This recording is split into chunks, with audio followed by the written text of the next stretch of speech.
Hello बच्चों, let's read this question. The question says find the angle of deviation suffered by the light ray shown in figure.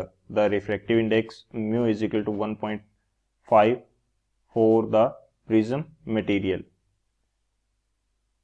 Option first 1 degree, option second 2 degree and option third 3 degree and option fourth 4 degree.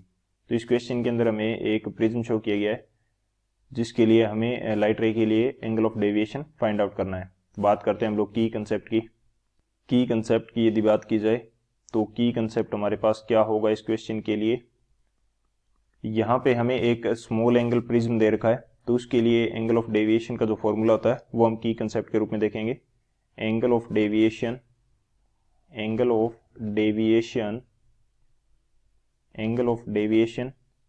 For small angle prism. Small angle prism के लिए हमारे पास जो angle of deviation होता है उसकी value हम देख लेते हैं क्या होती है.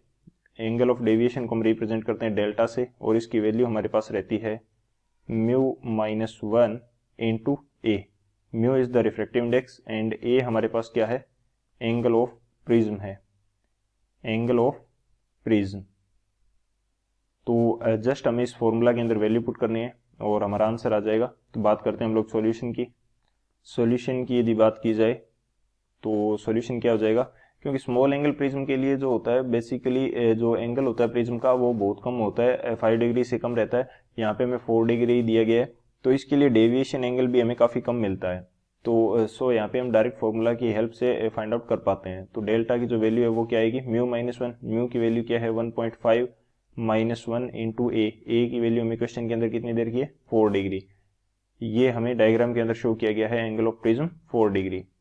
तो डेल्टा की वैल्यू क्या आ जाएगी 1/2 इंटू 4 यानी कि 2 डिग्री. सो डेविएशन एंगल डेल्टा कितना आएगा 2 डिग्री आएगा. यानी कि ये जो लाइट रे है ये कितना डेविएशन कितने एंगल से डेविएट हो जाएगी 2 डिग्री से. तो कौन सा ऑप्शन करेक्ट हो जाएगा, जो ऑप्शन बी है हमारा 2 डिग्री वो करेक्ट हो जाएगा.